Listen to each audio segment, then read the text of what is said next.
Coming up in today's show, action towards achieving Vision 2030 by enabling a Jamaican economy that is prosperous. Ensuring that citizens adapt healthy lifestyle practices. Hello, I'm Adrian Atkinson. Thanks for tuning in to Jamaica Magazine.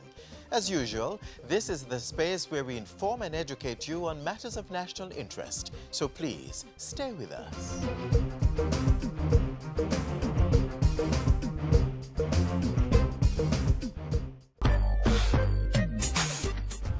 Yo, if I win, I look at work and can't get one. Eh? You want to look work? Yeah, but you don't have to pick up something since we get locked up a ganja. So, you never know if you could get a record clear? Huh? Yeah. I was arrested for ganja too, you know. You? Yeah. I heard on the news that I could expunge my record. I went set on a fly fee. But I realized that the mathematically do it. I never know that. Yeah. But the thing is that it has to be a minor ganja offense. Like having 2 ounces or less. Yeah, man, I got to apply for mine then, man. Automatic expungement is available for past convictions for smoking ganja, possession of pipes or other utensils, and for the possession of ganja where the fine is no more than $1,000. To apply for a police certificate, you may visit one of the following locations: the Criminal Records Office, 34 Duke Street, Kingston; the Summit Police Station in St. James; May Pen Police Station in Clarendon; Area 2 Police Headquarters in St. Mary; and Pompano Bay Police Station in St. Mary.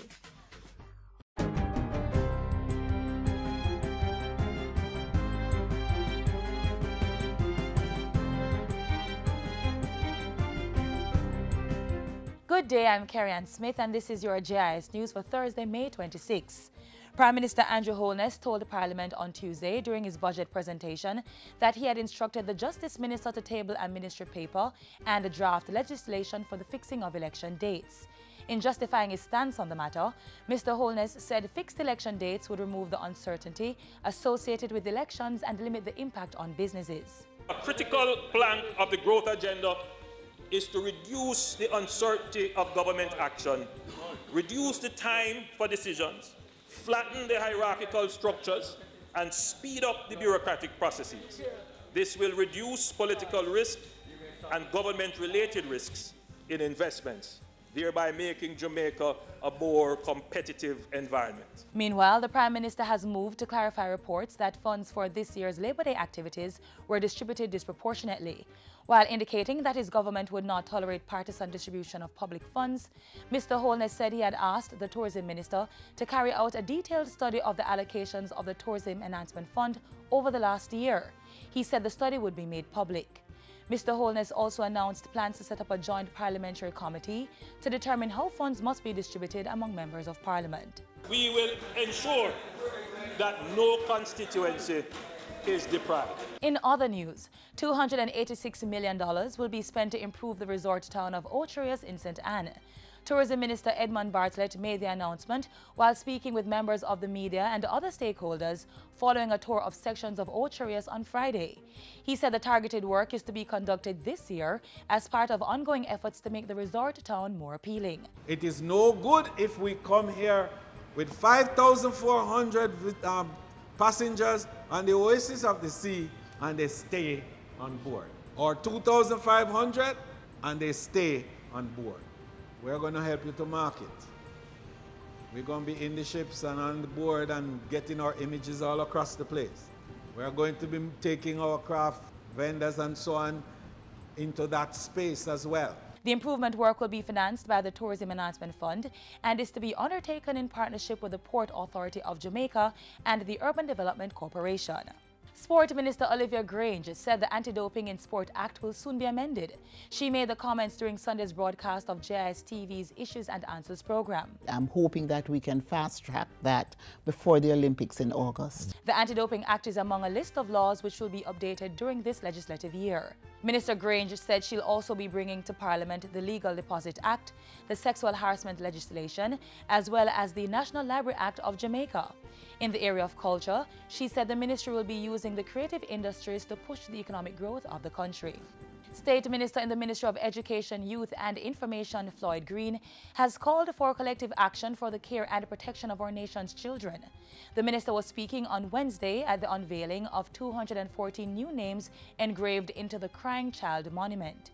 No country wants to have a record of not doing enough to protect their children.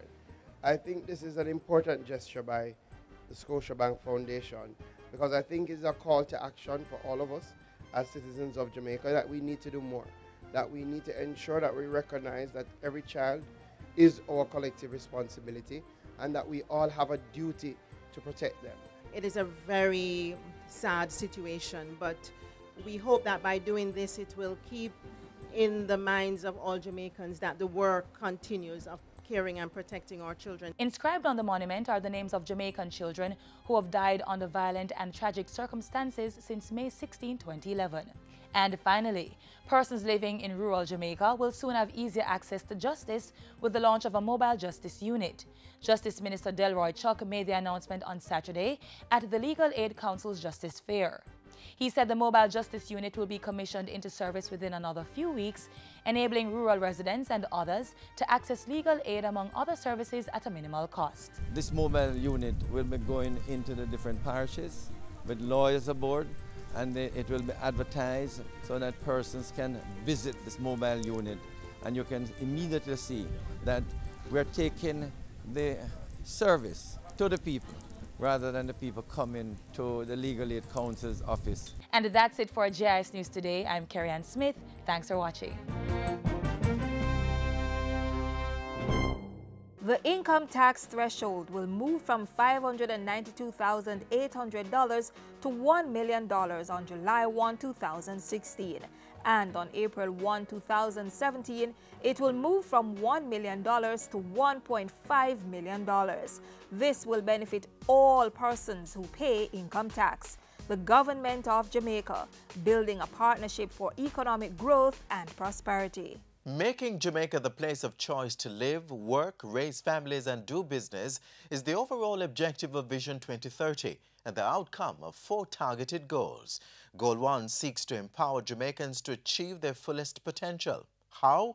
Through education and training, as well as supporting the entrepreneurial talents and creativity of our people. Let's take a closer look at Goal 1. Well, it's all about Jamaica. Vision 2030 Jamaica, the country's first long-term national development plan, is aimed at achieving developed country status by the year 2030. The plan has 4 main goals which outline what should be achieved for the economy, society, environment, and governance. These goals are: Jamaicans are empowered to achieve their fullest potential. The Jamaican society is secure, cohesive, and just. Jamaica's economy is prosperous, and Jamaica has a healthy natural environment. Through goal number 1, Jamaicans are empowered to achieve their fullest potential. All Jamaicans are expected to fully develop their talents and abilities and use them in productive ways to build their lives and develop the country. This empowerment will take place across 4 main areas: health, education and training, social protection, and culture. A healthy and stable population. First and foremost, starting with our people as the most important aspect of development, to have a healthy population. To make this a reality, policies and programs are planned to deliver a healthcare system that is affordable and accessible, with state-of-the-art equipment and competent and well-trained staff.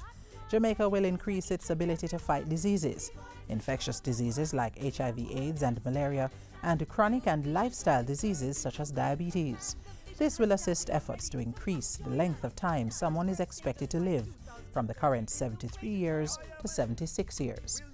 The size of our population is expected to be stable so that the country's population growth rate will be in line with its rate of development. World-class education and training. The vision for Jamaica is that all citizens are educated and well-trained by the year 2030. Emphasis is therefore being placed on all levels of the education system. At the early childhood level, more trained teachers are being employed to mold the little ones, and steps are being taken to improve the learning environment. When these students transition to the primary level, the aim is to get them numerate and literate so they'll be able to function in the secondary school system. After completing 5 years of high school, students should be able to attain at least 5 subjects, including English and mathematics, in the Caribbean Secondary Education Certificate Examination, CSEC for example, and transition to the tertiary level to pursue academic studies or focus on technical and vocational areas. Not everybody we know will be able to focus on straight academic, but we should provide them with the skills and the competencies so that when they go out there, they again can, they can manage. Since the implementation of Vision 2030 Jamaica in 2009, much progress has been made in the education sector. In 2011, 71% of students who sat the Grade 4 literacy test mastered the exam, up from the 67% in 2010. There has also been an increase in the number of spaces for students at all levels of the education system. The Jamaica Tertiary Commission is up and running, and work continues on the national parenting policy. The parents need to ensure that they send their children to school, and not only send their children to school, they provide support at home. Effective social protection.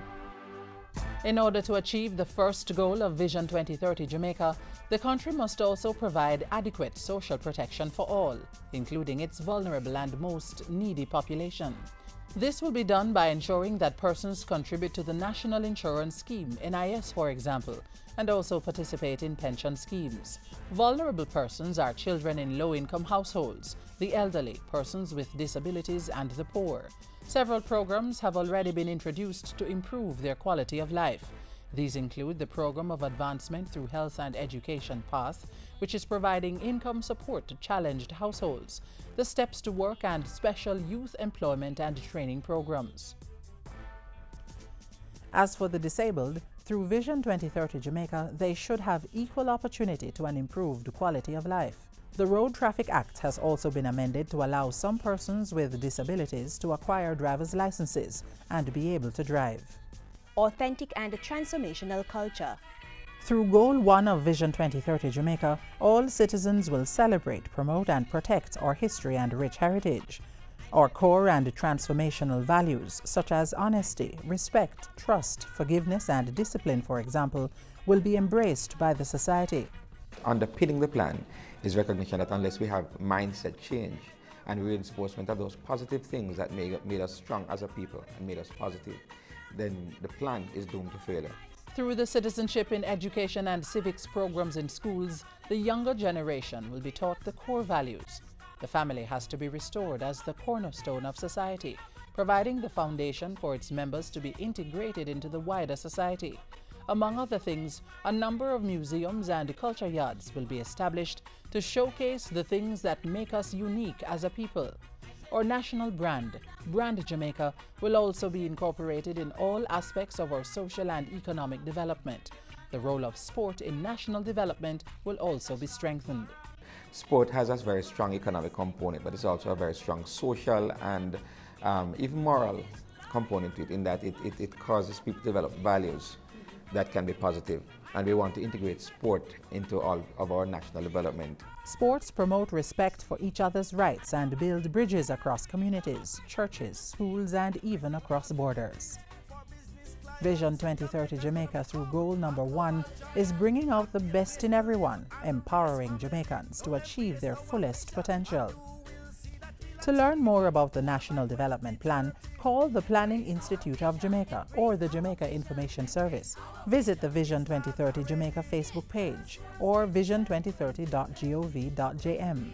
Join the vision. Let us all make Jamaica the place of choice to live, work, raise families and do business.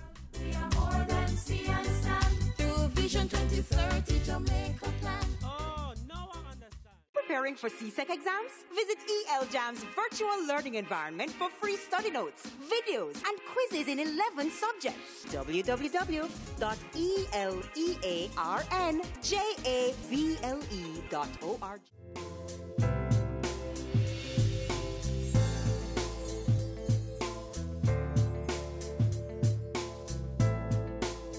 Up next, the Financial Services Commission talks about microfinancing. Welcome to the FSC Minute. Today, we'll be talking about microinsurance. Insurance provides a financial safety net which exists to protect us against the risk of financial loss arising from an event such as a hurricane, an accident, illness, and even death. I know that when many of us think about insurance, we think about having to find a lot of money to pay premiums. But microinsurance is different in several ways. Micro means small. It deals with small payments, so it is affordable, accessible, and easy to understand. That means that all Jamaicans, including you, will be able to access more affordable insurance. So how does microinsurance work? Just like traditional insurance, people contribute to a common fund. If one person suffers a loss that is covered by the insurance policy, that person or their beneficiary will receive a payout based on the applicable benefits of the policy. Microinsurance will cover the things that matter to you, your life, your health, and your means of earning an income. Are you insured? Visit or talk to someone from a registered insurance institution to learn more about getting started.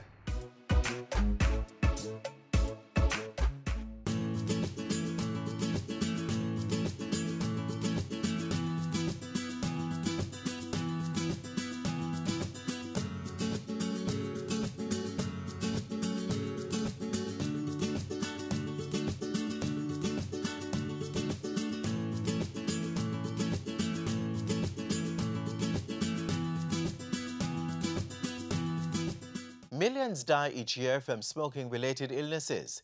There are also millions who suffer from chronic illnesses as a result of smoking. The Jamaica Cancer Society is championing a campaign to prevent young people from reaching this stage. It's their anti-tobacco youth campaign.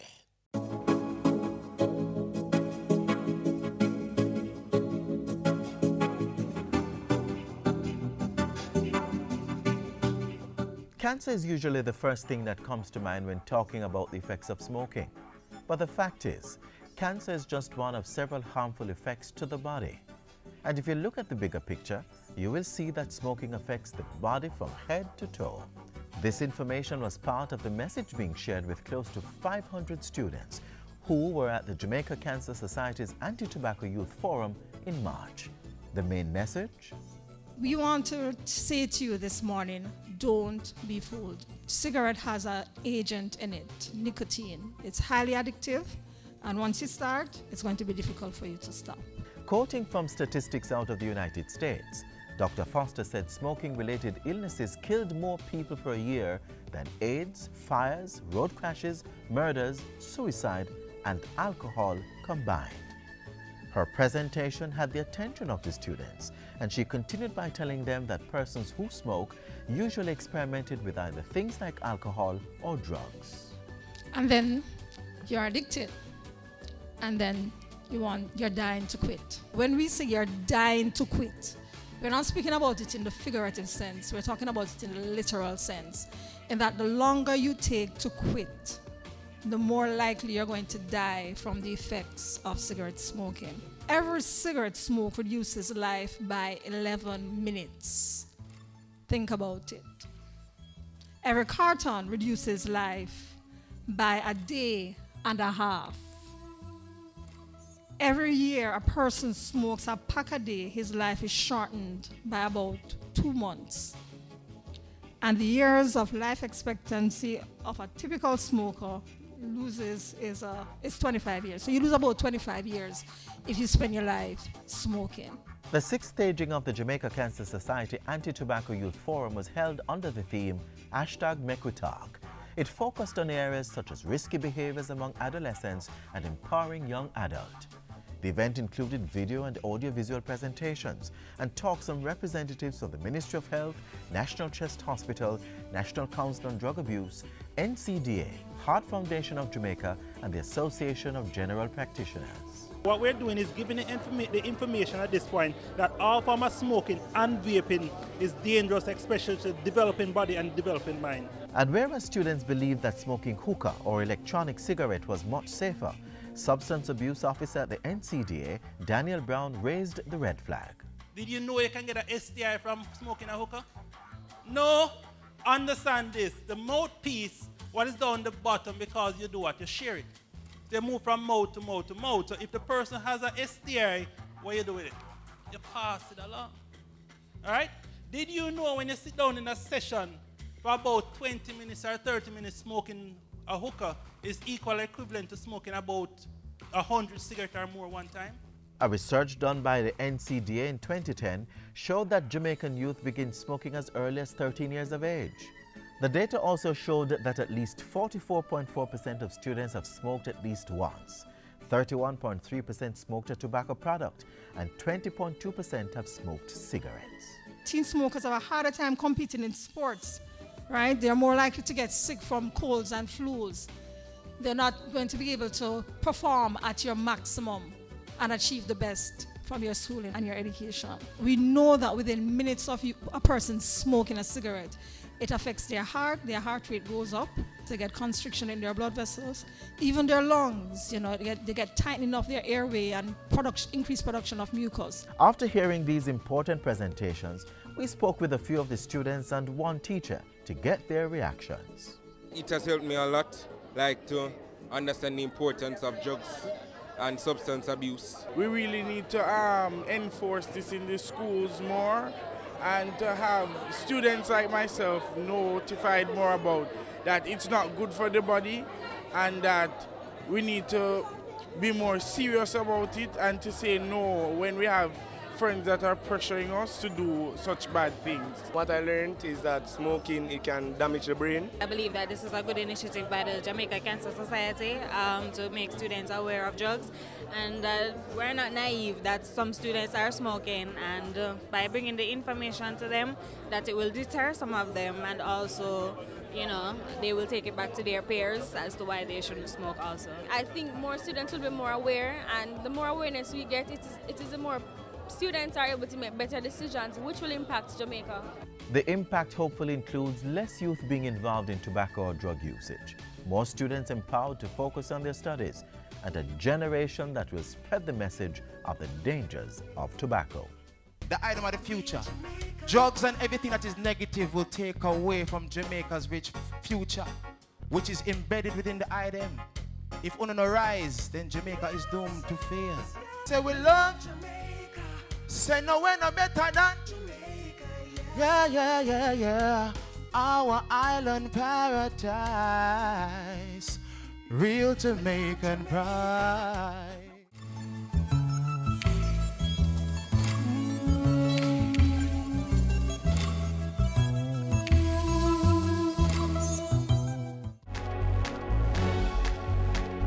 Know your numbers and control the keys to a healthier heart. Know the numbers for your blood pressure, cholesterol level, blood glucose level, and your weight and body mass index. Give yourself a fighting chance. Find out the risks they represent and what you need to do to stay healthy. Talk to your doctor and start making healthy lifestyle choices to prevent a heart attack or stroke. The Urban Development Corporation has been improving many of the recreational locations it manages to enhance the customer experience. Up next, we journey to Fort Clarence Beach Park in St. Catherine to hear about the development project for that property. The Urban Development Corporation, in association with the Jamaica Information Service, presents Urban Scope.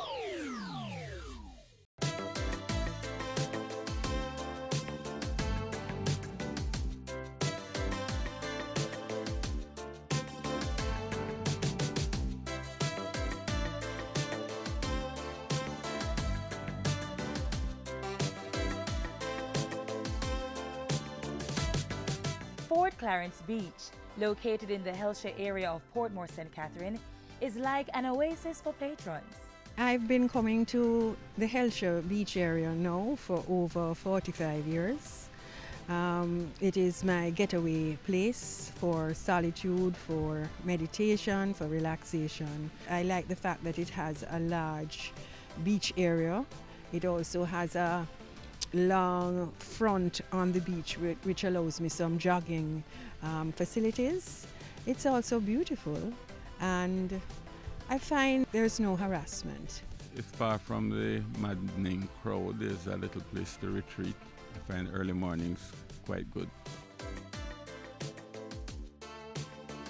It is for these reasons and more why the Urban Development Corporation, UDC, is embarking on a multi-million-dollar upgrading of the Fort Clarence Beach. One aspect of the work was recently put up for tender, and the work will begin in phases to make the visitor experience even more memorable and exciting. Phase 1, we will be constructing a new administrative building, and Phase 2, we will be upgrading the entrance facade, upgrading our sanitary facilities, providing additional concessionaire facilities, and upgrading our recreational park. And Phase 3, we will be looking at constructing a new recreational house. Phase 1 will be done at a cost of approximately $15 million, and once the work begins, it will last anywhere between 4 to 6 months. The budget is still being finalized for the other 2 phases, but they're expected to last for 18 months. The upgrading project supports the long-term vision of making the Fort Clarence Beach Park a more interactive environment with value-added amenities. Which is why we are pursuing various development activities to position or reposition ourselves as a premier family and leisure entertainment facility within the Kingston metropolitan region and broader within Jamaica and the Caribbean. The 8-acre property has so much more to offer than sun, sea, and sand. The recreational park caters to the entire family, plus the beach park area can be used for football or volleyball, and the large parking area is quite adequate. That allows us to provide a unique value proposition to our customers, especially combined with the fact that we are a licensed beach facility and we have certified lifeguards on location. We provide sanitary facilities and we have security here as well. So it's a one-stop shop. And there is more to the offerings of the property. One popular purpose for which patrons use Fort Clarence is for special events. Could be parties, could be meetings, or just a simple get-together to enjoy some good vibes and have a good time. We have a broad range of culinary offerings. We have the traditional fried fish and bami, as well as a range of other seafood. But for those who are not particularly interested in the seafood, we have other meals available such as a jerk chicken, fried chicken, curry chicken, etc. The facility is open Wednesdays to Fridays from 10 a.m. to 6 p.m. and on Saturdays and Sundays from 9 a.m. to 6 p.m. Entrance fee is $100 for patrons 4 to 12 years and $250 for those aged 13 and over. And with the summer holidays fast approaching, our patrons should come out, enjoy the facility, relax, take a break from the busyness of the day-to-day life, and just have a good time and enjoy some good vibes.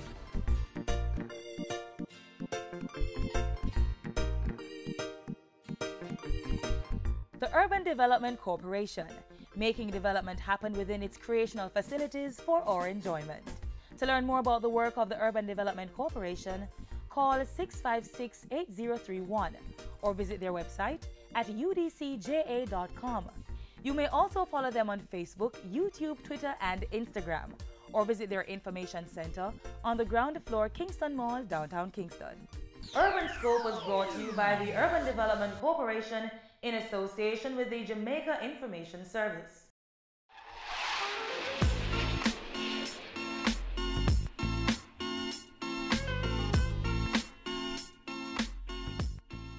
We've come to the end of today's show, but don't forget to visit our website, jis.gov.jm, for more updates.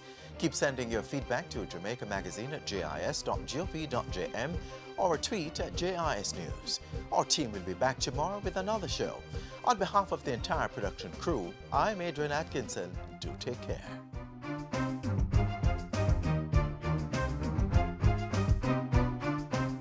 This has been a production of the Jamaica Information Service, the voice of Jamaica.